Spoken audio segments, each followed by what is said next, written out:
ഞാനൊരുവാകും മുൻപേ എന്നെ കണ്ടു, ആ ഉള്ളം കരത്തിൽ എന്നെ വരച്ചു.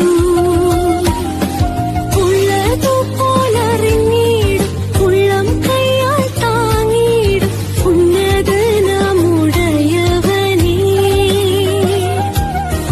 ഉള്ളതുപോലറിഞ്ഞിടും, ഉള്ളം കൈയാൽ താങ്ങിടും ഉന്നതനാമുടയവനേ. യേശുവേ മാറാത്തമിത്രമേ, യേശുവേ ഉയരത്തെ ഉയരാതെ.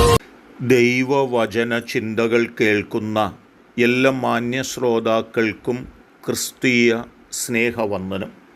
സദൃശവാക്യങ്ങളുടെ പുസ്തകം 6-ാം അധ്യായം 8-ാം വാക്യം നാം ഇപ്രകാരമാണ് വായിക്കുന്നത്: വേനൽക്കാലത്ത് തൻ്റെ ആഹാരം ഒരുക്കുന്നു, കൊയ്ത്തുകാലത്ത് തൻ്റെ തീൻ ശേഖരിച്ചു വയ്ക്കുന്നു എന്നുള്ള വചനമാണ്. ഉറുമ്പിനെ സംബന്ധിച്ച് അത് ബുദ്ധിയോടുകൂടിയാണ് അതിന് ജീവിതം കഴിക്കുന്നതെന്നും ഉറുമ്പിന് ഒരു സമൃദ്ധിയുടെ കാലമുള്ളതുപോലെ തന്നെ ഒരു വേദനയുടെ കാലമുണ്ട്, ഒരു ദാരിദ്ര്യത്തിൻ്റെ കാലമുണ്ട്, ഒരു കഷ്ടതയുടെ കാലമുണ്ട് എന്ന് മനസ്സിലാക്കിക്കൊണ്ട് നന്മ നിറഞ്ഞ കാലത്ത്, സമ്പത്തുള്ള കാലത്ത്, ആഹാരം അതിന് ലഭിക്കുന്ന കാലത്ത്, അത് കഷ്ടകാലത്ത് നിലനിൽക്കേണ്ടതിനു വേണ്ടി അതിൻ്റെ തീൻ സംഭരിച്ച് സൂക്ഷിച്ചു വയ്ക്കുന്നത് പോലെ നമ്മുടെയൊക്കെ ജീവിതത്തിനകത്ത് നന്മയുടെയും തിന്മയുടെയും കാലമുണ്ടെന്നും ഉയർച്ചയുടെയും താഴ്ചയുടെയും കാലമുണ്ടെന്നും സമൃദ്ധിയുടെയും ദാരിദ്ര്യത്തിൻ്റെയും കാലമുണ്ടെന്നും എല്ലാ കാലഘട്ടങ്ങളും ഒരുപോലെയല്ലെന്നും കാലഘട്ടങ്ങൾ അതിൻ്റെ സ്ഥിതിക്കനുസരിച്ച് മാറി മറിഞ്ഞു വരുമെന്നും തിരിച്ചറിഞ്ഞുകൊണ്ട് നമ്മുടെ ജീവിതത്തിൽ നാം വളരെ സൂക്ഷ്മതയോടുകൂടി നാം ജീവിക്കുന്നുവെങ്കിൽ നമ്മുടെ കഷ്ടതയുടെ കാലത്തും നമുക്ക് നിലനിൽപ്പാൻ കഴിയുന്ന ഒരു സാഹചര്യം ഒരുക്കി വയ്ക്കുവാൻ നമുക്ക് കഴിയുമെന്ന് നമ്മെ ഓർപ്പിക്കുക തന്നെയാണ്.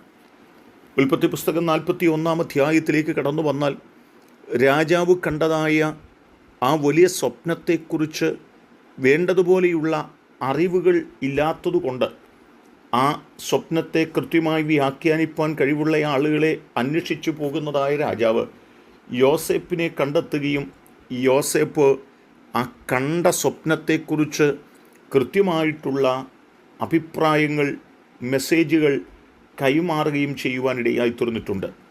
കണ്ടത് നന്മയുടെ ഒരു കാലഘട്ടം തൻ്റെ ജീവിതത്തിലുണ്ടെന്നും ആ നന്മയുടെ കാലം കഴിഞ്ഞ് വേദനയുടെ, കഷ്ടതയുടെ ഒരു കാലഘട്ടം വരാൻ പോകുന്നു എന്നും ആ കഷ്ടതയുടെ കാലഘട്ടത്തിൽ നിലനിൽപ്പാൻ കഴിയേണ്ടതിന് ഈ സമൃദ്ധിയുടെ കാലഘട്ടത്തിൽ നീ വളരെ ബുദ്ധിയോടുകൂടി ചില നന്മകളൊക്കെ സംഭരിച്ചു വയ്ക്കണം എന്ന് പറഞ്ഞാൽ ഇന്നത്തെ കാലം മാത്രം ഓർത്ത് നാം പോകുകയല്ല, നാളത്തെ കാര്യം കൂടെ നമ്മുടെ ചിന്താമണ്ഡലത്തിൽ ഉണ്ടാകണമെന്നും നാളേക്കായി കരുതി വയ്ക്കുന്നവരായി നാം തീരണമെന്നുമാണ്. നിൻ്റെ അധ്വാന ഫലം നീ തിന്നും, നിൻ്റെ ധനശിഷ്ടം നീ കുഞ്ഞുങ്ങൾക്ക് വെച്ചേക്കും എന്നുള്ള വാക്കുകൾക്കകത്ത് നമ്മൾ അധ്വാനിക്കുമ്പോൾ ആ അധ്വാനിച്ച് കിട്ടുന്നതെല്ലാം നാം അനുഭവിപ്പാൻ കടപ്പെട്ടിരിക്കുന്നു എങ്കിലും നമുക്കതിന് അവകാശമുണ്ട് എങ്കിലും ഒരു ശിഷ്ടം, ഒരല്പം നാം നാളേക്കായി കരുതി വയ്ക്കേണ്ടതുണ്ടെന്ന് ഓർപ്പിക്കുകയാണ്. അതാണ് 49-ാമത്തെ വാക്യത്തിൽ വരുമ്പോൾ അവിടെ ഓർമ്മപ്പെടുത്തുന്നത്, യോസേപ്പ് എത്രയും വളരെ ധാന്യം ശേഖരിച്ചു വെച്ചു, അളപ്പാൻ കഴിവില്ലായികയാൽ അളവ് നിർത്തിക്കളഞ്ഞു. സമൃദ്ധിയുടെ കാലമാണ്. ആ കാലഘട്ടത്തിൽ നാളേക്കു വേണ്ടി ധാരാളമായ ധാന്യങ്ങൾ യോസേപ്പ് ശേഖരിച്ചു വെപ്പാനായിട്ടിടയായി തീർന്നു. തൽഫലമായിട്ട് ജീവിതത്തിനകത്ത് കഷ്ടതയുടെ കഠിന ശോധനയിലൂടെ കടന്നുപോയപ്പോൾ രാജ്യത്തെ മുഴുവനും നിലനിർത്തുവാൻ കഴിയുന്ന തലത്തിൽ ധാന്യങ്ങൾ ശേഖരിച്ചു വെക്കുവാൻ യോസേപ്പിന് ദൈവം ശക്തി നൽകി എന്നുള്ള ആഴമായ ചിന്ത തന്നെയാണ്. എന്നെ കേൾക്കുന്ന പ്രിയപ്പെട്ടവരെ, നമ്മുടെ ജീവിതത്തിൻ്റെ എല്ലാ കാലഘട്ടങ്ങളും ഒരുപോലെയല്ലെന്നും ജീവിതത്തിൽ വ്യത്യസ്തമായ സാഹചര്യങ്ങളിലൂടെ നാം കടന്നു പോകേണ്ടി വരുമെന്നും മനസ്സിലാക്കിക്കൊണ്ട് നമ്മുടെ സമൃദ്ധിയുടെ കാലത്ത്, നന്മയുടെ കാലത്ത്, ഉയർച്ചയുടെ കാലത്ത് നാളത്തേക്ക് വേണ്ടി നാം അല്പം സംഭരിച്ചു വയ്ക്കുന്നവരും ആ തലത്തിൽ ബുദ്ധിയുള്ളവരായി, ജ്ഞാനമുള്ളവരായി നാം മുൻപോട്ട് പോകുന്നവരായി ആയിത്തീരുവാൻ നമുക്ക് ഉത്സാഹിക്കാം. അതിന് ദൈവം നമ്മെ സഹായിക്കട്ടെ. കരുണയുള്ള ദൈവമേ, ഞങ്ങൾ വളരെ ശ്രദ്ധാലുക്കളായി ഞങ്ങളുടെ ജീവിതം മുൻപോട്ട് കഴിപ്പാൻ ഞങ്ങളെ സഹായിക്കണമേ. അങ്ങയുടെ സാന്നിധ്യമാണ്, അങ്ങയുടെ കൃപയാണ് ഞങ്ങൾക്ക് വേണ്ടത്. ആ വലിയ അനുഗ്രഹം കൊണ്ട് നിറയ്ക്കണം. ഈ ദൈവവചന ചിന്ത കേട്ട എല്ലാവരെയും അനുഗ്രഹിക്കണം. യേശു കർത്താവിൻ നാമത്തിൽ തന്നെ. ആമേൻ.